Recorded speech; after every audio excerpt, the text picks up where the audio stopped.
Last night, the Miami Dolphins beat the Los Angeles Rams to become a 3-6 team in the playoff hunt in a magical evening where Tua Tagovailoa had a touchdown, had some scrambles, had a great return, and had a tackle. Yep. He actually tackled somebody with his head, which is obviously something we all had our eyes on, and we were all praying every single time he dropped back for nothing bad to happen. Tua said, I don't care about any of it. I'm playing ball. Just like I said when I was coming back, I love the game. I love the game till death. Boom! Throws a pick, puts his head down into a guy's knee pretty much. Now he gets shinned to the ear hole, bounces back up. I think Tua probably learned a lot about himself in that moment. I think we all learned a lot about Tua in that moment.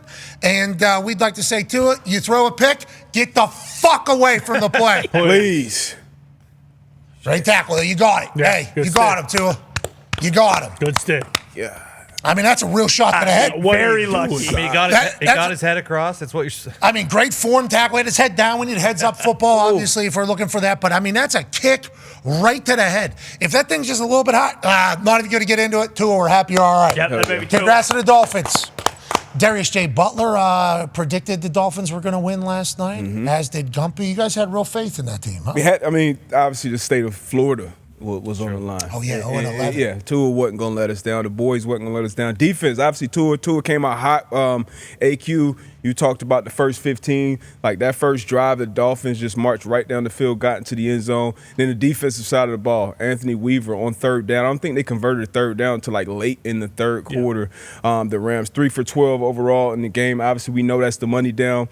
Had to settle for a bunch of short field goals instead of getting into the end zone. Matt Stafford had his weapons back with Puka, Cooper. They were productive. The other Robinson didn't have many catches, many plays, but Stafford was definitely fooled a few times, bringing pressure. So, I love what my Dolphins did, man. Big win, and now we stay in the thick of it in the AFC. And that guy who's 6'9", in his 17th year, oh my God, at the age of 38, out of the U, Calais Campbell causing full chaos. They're calling him Calais Campbell.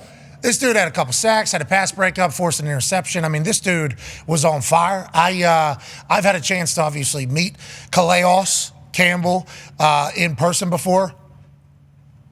He's a sweet boy. Yeah. Really? We're talking about great dude. Walter Payton Man of the Year in the past. Probably would win it every single year if they didn't want to just keep giving it to the same person. Yeah. Has a good time, relatable, so tall. Huge. So tall. Huge. I've only seen him at a few events. And he's one of those guys at the events, and I assume there's a lot of NBA guys who feel this way, but I don't know if all93, 330 or whatever the hell he is because of how tall he is. His bones got to weigh at least 300 pounds, you'd assume. But he's big. He's absolutely big. So you're at an event, and you just, you see him. Like, everybody sees him. They're hard not to. And the way he handles he's like everybody. I assume the same way like Shaq moves. Whenever he's in public, Calais moves the exact same way. Never met anybody that has met Calais who hasn't loved him. Like that. Great dude. That type of dude, too. So to see him having the success that he's having, and every team, he's kind of just moved on from, and every time it's always like, well, he was doing well, why would you? He's doing well, why would you? He's doing well, why would you? That's kind of the end of this career he's had, but you're talking 17 years in this entire thing. I mean, He's been so good all year. They started him kind of like a snap count at the start of the year. Every game he's playing more and more, and he just keeps getting better and better. It's incredible. 38 years old, obviously has a massive night last night, 253 games, 108.5 sacks, 43rd most in NFL history, 822 total tackles, 3 interceptions. Glue guy in the locker room, too, I think, like always. Obviously, Walter Payton Man of the Year, incredible guy, 6-time Pro Bowler, and a part of the All-Decade team. And I believe Troy last night, who is one of the voices of the Hall of Fame. You remember the whole Jimmy Johnson, Jerry Jones situation at the Hall of Fame because of Troy Aikman. He was like, this guy's the first balloter, whenever 5 years after he starts hanging up, it's like for the length of time in which he has played, the football that he's played at the position that he's played.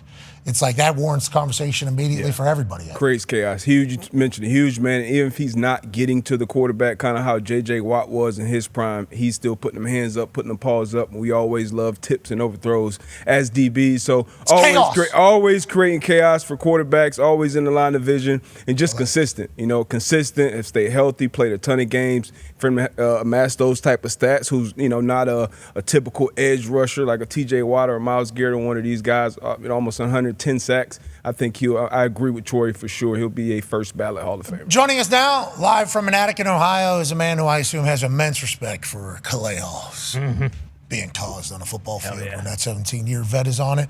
Ladies and gentlemen, college football national champion, Super Bowl champion, all-time leading tackler for the Green Bay Packers, A.J. Hall. Yeah. A.J., great haircut. Wow. Great haircut. Holy shit. Yep. It's like a toupee. I was just it looks good. It looks tight. In a good looks way. good. Leading man. It didn't sound like that was a good thing from Connor, but I want to let you know I mean it completely. I just FaceTime with Glenn Powell. Your face pops up there. I'm like, holy hell. Wow. Just super handsome all the time. I tell you what, that's some of the best marketing you could ever do for that movie, Running Man. Are you kidding me? Glenn answering the phone. You said Bill Macy was in the background? Yeah, he turned I said, we're live. Glenn's like, what's up, dude? Like, I don't think he heard me saying we're live. And then he flips over. William Macy just sitting there just like this. Does one of these. Yep. And he turns it back, and I go, we're live. And then he goes, don't costume. Then we learned a lot. I'm in my uniform, yeah. I'm in my uniform. Can't show me. He was in his costume, whatever. Was he in like his trailer or was he in like the makeup? Where was he? It felt like it was a trailer situation. I guess that's that business, huh? Oh, yeah. You got to be able to have phenomenal patience because you're just kind of waiting. A lot. I think. I don't know. I've never been there, but Feels like it. Feels like a lot of it is waiting. That's why they smoke cigs. That's why a lot of the old school guys smoke cigs. I feel like you're sitting around for 7.5 hours and you're working for 40 minutes. Takes time, I guess. Smoking cigs takes time. Crushing beers with Bill H. Macy. You know. In the middle of takes, I don't know. Why not? He's a thespian. He can do it. He looks so cool. You should have seen how cool he looks. I believe it. He's going to look awesome in that movie. Clean shaved. Oh, yeah. It's movie star time. You don't want to hide that It's face. movie star time. Glenn Powell. Well, And hopefully, What? He's one of the good guys. All right. movie star time. Okay, everybody needs This guy. We're in a wild that time. mean? We've shaken his hand. No, already- I'm not saying him. I'm just saying it's Glenn Powell time. I don't deny that. Da-na-na. Just movie star time. I don't know. We'll So see. there's we've all read too many tweets. Amen. Okay, that's what we've Heard all too many things. We've all seen too much stuff at this point not to have radar up about everything seemingly. But you meet Glenn Powell, you think to yourself, this is all that's right in the world. Exactly. Amen. You should not be that attractive and that humble. No. You know, that's kind of the issue. And that jocked. Exactly. Jock. He's like the old school Hollywood like leading man. That's what he is. Like he's like a throwback, I feel like. Whoa.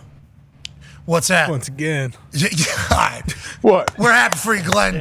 Love you, Glenn. Need you, Glenn. I'm talking about Need Glenn. you, I Glenn. I'm said talking it's about Glenn Glenn. Powell time. Yeah. I'm just saying. Da-da-da. Loosely thrown around. Throwback. Big night last night, obviously. We'll keep our eye on all this situation. Well, I mean, Oh, it's yeah. going to be hard not to. Yeah, seems like it's everywhere. Yeah.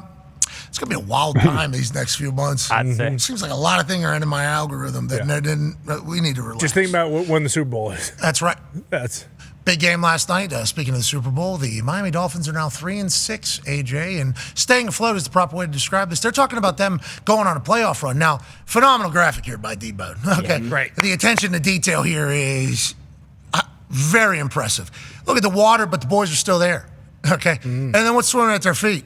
That looks like a dolphin. Well, Snowflake. A bottlenose? it might be Snowflake, actually, because that is where the entire conversation stemmed from in this. We thought there was a chance Finkel might make an appearance on this particular graphic as well, but look at the sunset. Look at this. Look at the sky. font on the letters. I mean, everything about it, phenomenal work by D-Bone here, but it tells a bigger story. We took this much time on a team that's 3-6 because the conversation is they might be able to get into the playoff hunt. Wild card, 7th seed maybe in the AFC. They can go and get it. Is that a reality for this Miami Dolphins team after you watched last night, AJ Hawk? I mean, you can definitely see how it's a possibility. I mean, if their defense continues to play like their defense, forces 5 field goals from the Rams. We know how explosive the Rams offense can be with Matt Stafford and the weapons he has on the outside. So, yeah, if their defense plays like this, I mean, you got to go on a run that, we don't see teams go on too often, but why not? Why not give them a chance? Go ahead. So I went back and I looked since the NFL went to the 14-team playoff in 2020. For some reason, in 2020, you had to have 11 wins to get in the playoffs on the AFC side. Well, we know why. Tough 2020. Crazy. We know Crazy. you need a lot of things. In 21, eventually. in 21, wins. in 21, it was 9 wins got you in. In 2022, 9 wins got you in, and then last year, 10 wins got you in. So you got to get at least 9 for sure, possibly 10 to get in the playoffs. Okay, so that's where the 7th seed has remained.